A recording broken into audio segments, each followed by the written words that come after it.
Hey guys, Tim, alcoholic. We are into our bonus round. We will have 3 weeks of non-pioneer stories. Our first one tonight is page 407. Acceptance was the answer.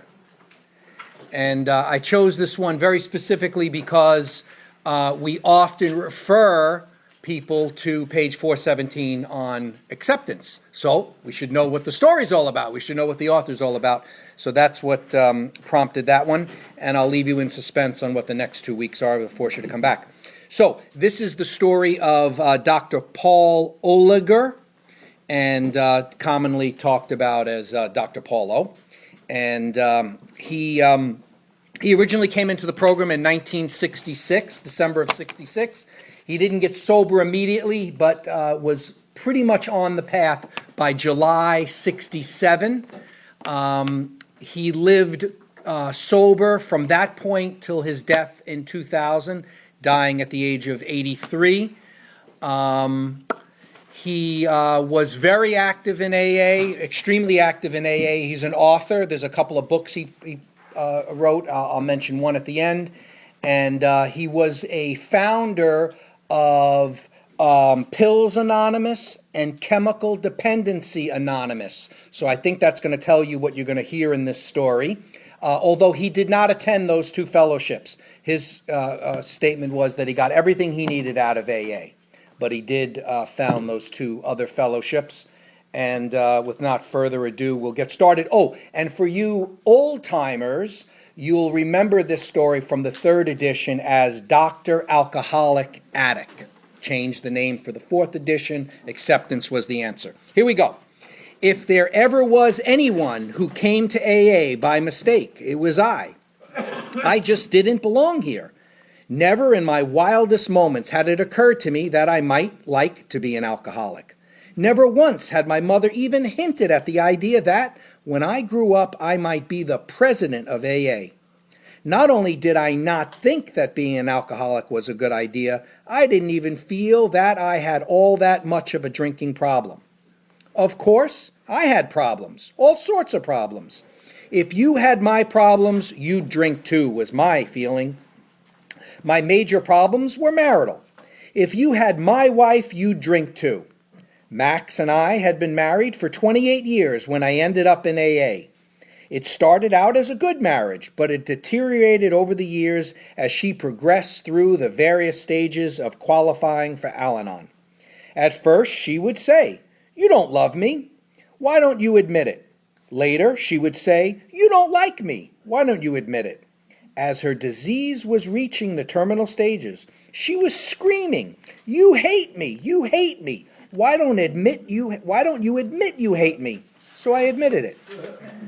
I remember very well saying, "There's only one person in the world whose guts I hate worse than yours, and those are my own." She cried a bit and went to bed. That was the only answer to problems that she had left. I cried a bit and then mixed myself another drink. Today, we don't have to live like that anymore. Max has gotten that way because I didn't care. Indeed, it seemed that I cared too much. I had sent her to 4 consecutive psychiatrists, and not one of them had gotten me sober. I also sent my kids to psychiatrists. I remember one time even the dog had a psychiatric diagnosis. I yelled at Max, "What do you mean the dog just needs more love? You tell that dumb cat and dog doctor he's not a Beverly Hills psychiatrist. All I want to know is, why does the dog wet in my lap every time I hold him? That dog hasn't wet my pants once since I joined AA, and neither have I." The harder I worked with Max, the sicker she got.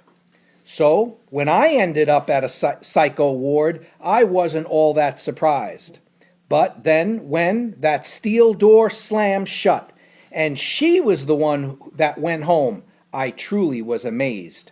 I had begun to drink in the early years of pharmacy school in order to get to sleep. After going to school all day, working in the family drugstore all evening, and then studying until 1 or 2 in the morning, I would not be able to sleep soundly with everything I had been studying going around in my head. I would be half asleep and half awake, and in the morning I would be both tired and stupid. Then I found the solution. At the end of study time, I would drink 2 beers, jump in bed, sleep real fast, and wake up smart. I drank my way through schools and always got honors. And as I went through pharmacy school, graduate school, medical school, internship, residency, and specialty training, and finally went into practice, my drinking kept increasing. But I thought it was because my responsibilities were increasing. If you had my responsibilities, if you needed the sleep like I do, you'd drink too. My drinking took place after work hours. I remember finding myself in the middle of the night in the doctor's parking lot at the hospital with 1 foot in the car and 1 foot on the ground, not knowing which was the lead foot.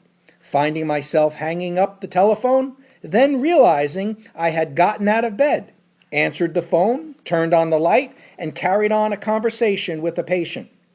I didn't know whether I had told him to rush to the hospital and I'd meet him there, or to take 2 aspirin and call me in the morning. With a problem like that, I couldn't go back to sleep. So I'd sit up, watch old Wallace Beery movies on an all-night TV, and drink. Who else mentioned Wallace Beery? Dr. Bob and his story. That's Wallace Beery's famous actor. The longer the drinking continued, the shorter the time the alcohol would keep me asleep. I would have to drink myself back to sleep again and again throughout the night. But I never became a morning drinker. Instead, I had a 5 a.m. shut-off time. If it was 1 minute before 5, I'd drink myself back to sleep. If it was 1 minute after, I'd stay up and act like a martyr all day. It became progressively harder to get up in the morning, until one day I asked myself what I would do for a patient who felt this rotten. The answer came right back. I'd give him something to pep him up. So I immediately started taking and shooting pep pills. Eventually, I was taking 45 milligrams of the long-acting Benzedrine and 45 of the short-acting just to get out of bed in the morning. I took more through the day to increase the high and more to maintain it. When I overshot the mark, I'd take tranquilizers to level off. The pep pills affected my hearing at times. I couldn't listen fast enough to hear what I was saying. I'd think, I wonder why I'm saying that again. I've already said it 3 times. Still, I couldn't turn my mouth off. For the leveling off process, I just loved intravenous Demerol, but I found it hard to practice good medicine while shooting morphine. Following an injection, I would have to keep one hand busy scratching my constantly itching nose and would also have sudden, uncontrollable urges to vomit. I never got much effect out of codeine and Percodan and the tranquilizers. However, for a period of time, I was injecting fentanyl intravenously to put myself to sleep. That's the stuff used when the oral surgeon puts the needle in your vein and says, "Count to 10, and before you get to 2, you're asleep." Instant blackout was what it was, and it seemed delightful. I didn't feel I could lie in bed and squirt the stuff in my veins while my kids and wife stood around watching me. So I kept the drug in my bag, and the bag in the car, and the car in the garage. Luckily, the garage was attached to the house. In the garage, I would put the needle in my vein and then try to figure out exactly how much medication to inject to overcome the pep pills, while adding to the sleeping pills while ignoring the tranquilizers in order to get just enough to be able to pull out the needle, jerk the tourniquet, throw it in the car, slam the car door shut, run down the hall, and fall in bed before I fell asleep. It was hard to judge the right amount. One night I had to put myself back to sleep 3 times, and then I finally decided to give it up. But to do so, I had to get all the stuff out of the house and out of my possession. In the end, I had to do the same with alcohol and all pills. I wasn't able to quit chemicals as long as they were in the house. If they were around, I always found a need for them. especially the pills. I never in my life took a tranquilizer, sedative, or pep pill because I was a pillhead. I always took it because I had the symptom that only that pill would relieve. Therefore, every pill was medically indicated at the time it was taken. For me, pills don't produce the desire to swallow a pill. They produce the symptoms that require that the pill be taken for relief. As a physician and pharmacist who had grown up in a drugstore home, I had a pill for every ill, and I was sick a lot. Today, I find I cannot work my AA program while taking pills, nor may I even have them around for dire emergencies. I can't say, "Thy will be done," and take a pill. I can't say I'm powerless over alcohol, but solid alcohol is okay. I can't say God could restore me to sanity, but until He does, I'll control myself with pills. Giving up alcohol alone was not enough for me. I've had to give up all mood and mind affecting chemicals in order to stay sober and comfortable. On 2 occasions over weekends, I had decided I would take absolutely nothing. On each occasion, I had a convulsion on Sunday morning. Both times my reaction was that I had had nothing to drink the night before, so obviously alcohol had nothing to do with it. The neurologist in charge of my case didn't think to ask whether I drank, and I didn't think to tell him. As a result, he couldn't figure out why I had the convulsions, and he decided to send me to the Mayo Clinic. It seemed to me I needed a consultation first. I happened to be the best diagnostician I knew at the time, and certainly I knew my case better than anyone else. So I sat down with me and went over the facts behind the convulsions. Personality changes, daily headaches, sense of impending doom, sense of impending insanity. Suddenly it was obvious to me. I had a brain tumor and would die, and everyone would be sorry for me. The Mayo Clinic seemed like a good place to have my diagnosis confirmed. After 9 days of tests at Mayo, I was put in the locked ward of all places. That's when that steel door slammed shut, and Max was the one who went home. I didn't like being on the nut ward, and I particularly didn't like being forced to ice cookies on Christmas Eve. So I raised enough fuss that they finally agreed to let me sign out against medical advice. Max accepted responsibility for me after I had promised never to drink again, never to take another pill, never to swear again, and never to talk to girls again. We got on the plane and immediately had a big fight over whether I'd drink the free booze. Max won. I didn't drink it, but by God I wouldn't talk or eat either.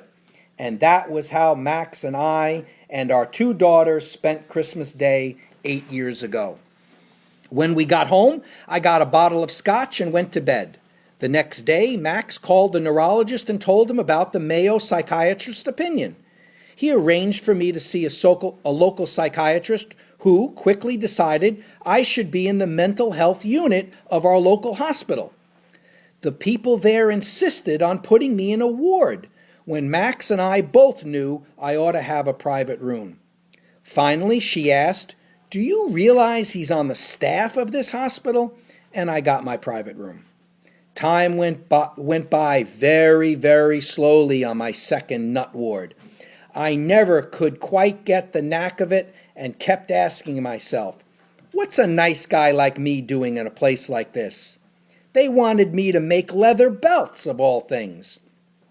Had I gone to school all those years just to sit and make leather belts? Besides, I couldn't understand the instructions. The girl had explained them to me 4 times, and I was too embarrassed to ask her again. I am pleased to state, however, that I had gone to only a very few AA meetings before I was able to make a really beautiful pair of moccasins and half a wallet. I wore those moccasins every night for the next 7 years until they wore out. For my 7th AA birthday, my program-oriented Al-Anon wife had my moccasins bronzed. Now I own perhaps the most costly pair of moccasins anyone has ever seen, and they help me remember where I've been. In the hospital, I hung on to the idea I'd had most of my life, that if I could just control the external environment, the internal environment would then become comfortable. Much of my time was spent writing letters, notes, orders, and lists of things for Max, who was also my office nurse, to do to keep the world running while I was locked up. One has to be pretty sick to do that, and perhaps one has to be even sicker to come back every day for a new list as she did. Today, we don't have to live like that. We don't have to live that way. Max still works with me in the office, but we have turned our wills and our lives and our work over to the care of God, each with the other as a witness. We took the third step aloud, just as it says in the big book, and life keeps getting simpler and easier as we try to reverse my old idea by taking care of the internal environment via the 12 steps and letting the external environment take care of itself. One day, as we sat there in the hospital, my psychiatrist walked up behind me and asked, "How'd you like to talk to a man from AA?" My reaction was that I'd already helped all the patients on the ward, and I still had plenty of problems of my own without trying to help some drunk from AA. But by the look on the psychiatrist's face, I could tell that it would really make him happy if I agreed. So, for no better reason than to make him happy, I agreed. Very shortly, I realized that that had been a mistake, when this big clown came bounding into the room, almost shouting, "My name is Frank, and I'm an alcoholic, ha ha ha!" I really felt sorry for him. The only thing in life he had to brag about was the fact that he was an alcoholic. It wasn't until later that he told me he was an attorney. Against my better judgment, I went to a meeting with him that night, and a strange thing began to happen. The psychiatrist, who had generally been ignoring me, now became quite interested. Every day he would ask me all kinds of questions about the AA meetings. At first, I wondered whether he was an alcoholic himself and was sending me to find out about AA. But it quickly became obvious that he had this childish notion instead. If he could get me to go to enough meetings while in the hospital, I would continue to go after he let me out. So, for no better reason than to fool him, I asked Frank to take me to a meeting every night. And Frank did set me up for a meeting every night except Friday, when he thought he might have a date with his girlfriend. That's a devil of a way to run an organization, I thought. And I reported Frank to the psychiatrist, who didn't seem perturbed. He just got someone else to take me on Fridays. Eventually, the psychiatrist discharged me from the hospital, and Max and I began going to meetings ourselves. Right from the start, I felt they weren't doing anything for me, but they sure were helping Max. We sat in the back and talked only to each other. It was precisely a year before I spoke in an AA meeting. Although we enjoyed the laughter in the early days, I heard a lot of things that I thought were stupid. I interpreted sober as meaning drinking, but not being drunk. When a big, healthy-looking young fellow stood up there and said, "I'm a success today if I don't drink today," I thought, man, I've got 1,000 things to do today before I can brag about not taking a drink, for God's sake. Of course, I was still drinking at the time. Today, there is absolutely nothing in the world more important to me than my keeping this alcoholic sober. Not taking a drink is by far the most important thing I do each day. It seemed that all they talked about at meetings was drinking, drinking, drinking. It made me thirsty. I wanted to talk about my many big problems. Drinking seemed a small one.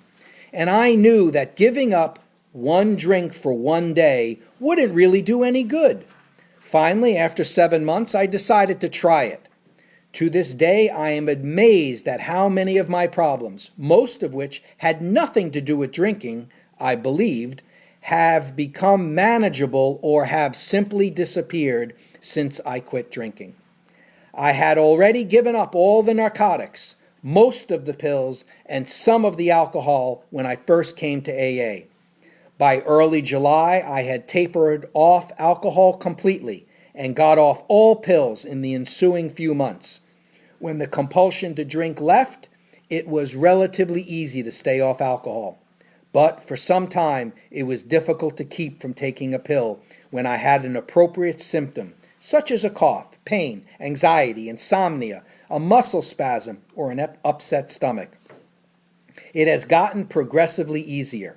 Today, I feel I have used up my right to chemical peace of mind.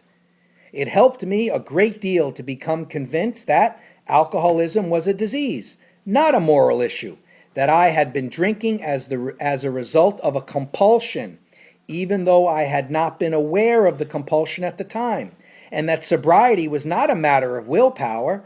The people of AA had something that looked much better than what I had, but I was afraid to let go of what I had in order to try something new.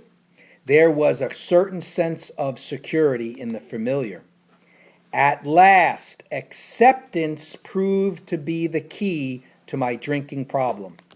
After I had been around AA for 7 months, tapering off alcohol and pills, not finding the program working very well, I was finally able to say, "Okay, God, it is true that I, of all people, strange as it may seem, and even though I didn't give my permission, really am an alcoholic of sorts.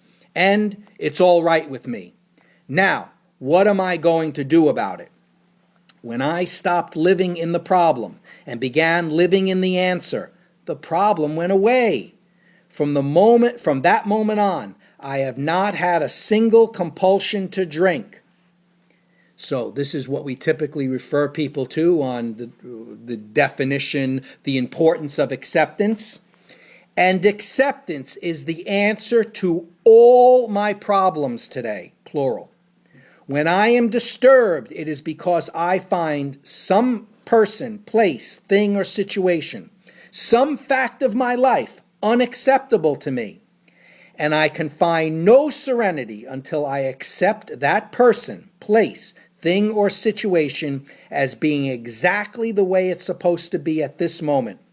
Nothing, absolutely nothing happens in God's world by mistake.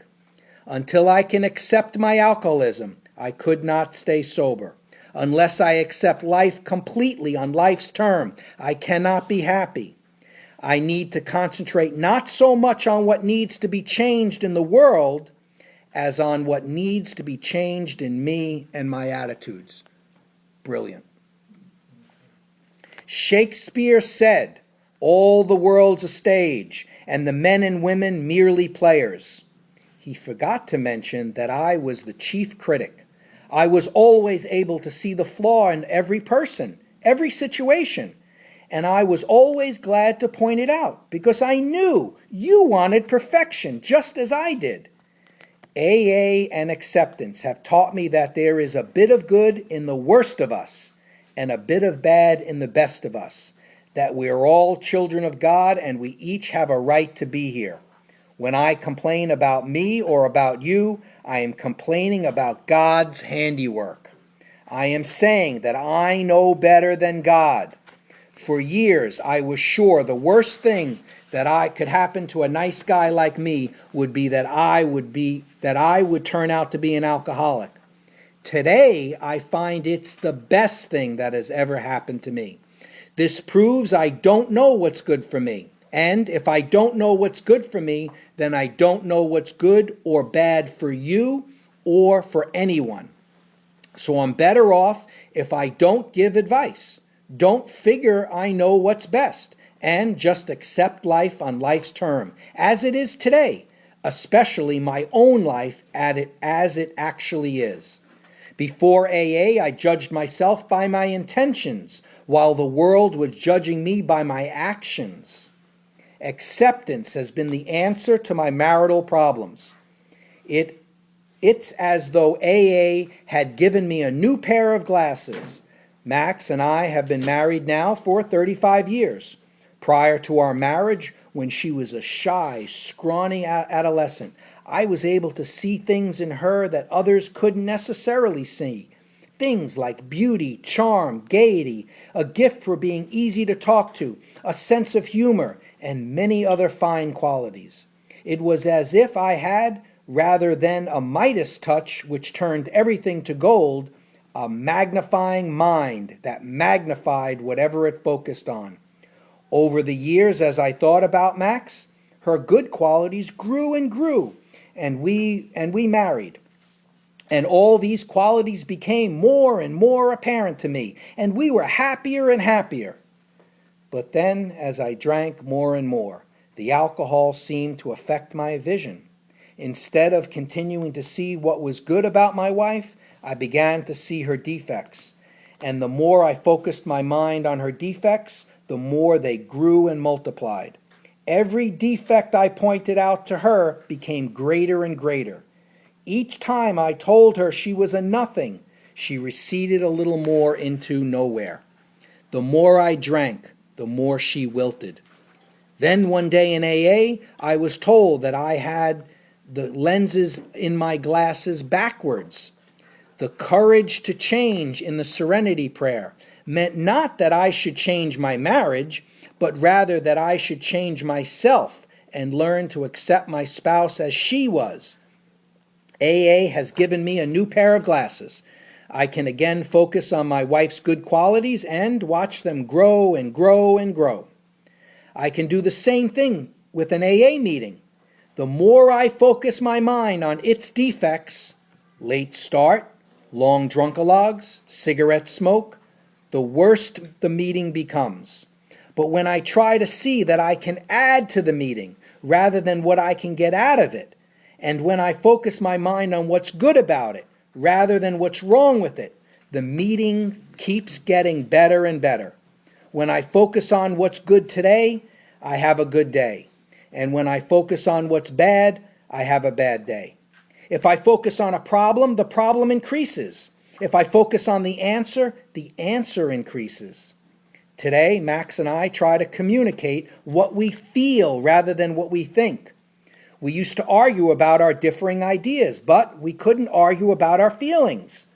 I can tell her she ought not to think a certain way, but I certainly can't take away her right to feel however she does feel. When we deal in feelings, we tend to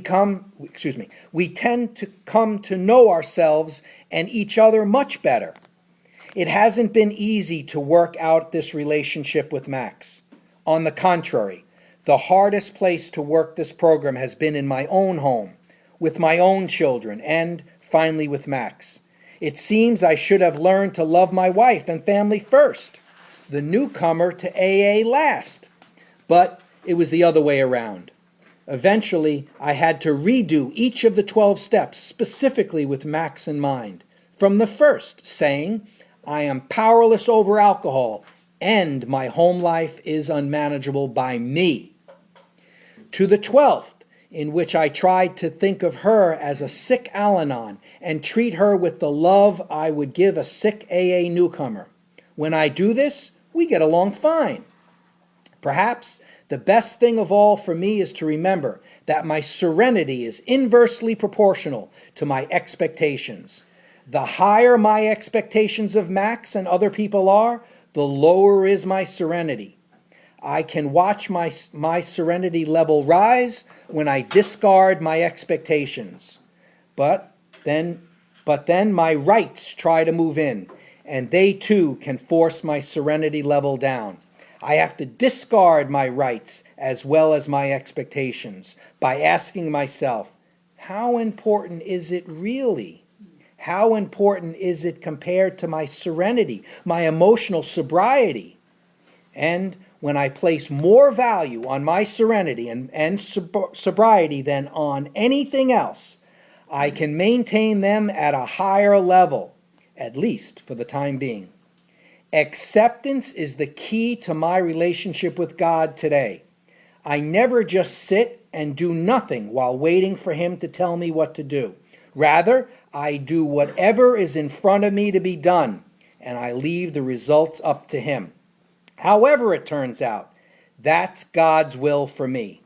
I must keep my magic magnifying mind on my acceptance and off my expectations, for my serenity is directly proportional to my level of acceptance.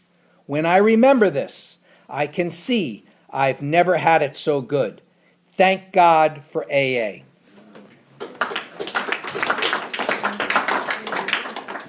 So I did say that I was going to tell you, he wrote a couple books in actuality, and I just had one noted to myself here. I think it's his most popular one, and it's titled, There is More to Quitting Drinking Than Quitting Drinking. And why I think this story is so important is the fact that there's a lot of debate in AA, too much about drugs, and, so I think this is the perfect example that it shows that although primary purpose is booze, that in our stories often there is other problems. And I think he goes to great lengths to describe that. And let's not forget that this story was chosen to be put in the book specifically for that reason. It's not by accident this story's in here. And it's not by accident that it would have come in the third edition, which was published in '76. That's when the debate really started. People coming out of rehabs, and I'm an addict, I'm not an alcoholic.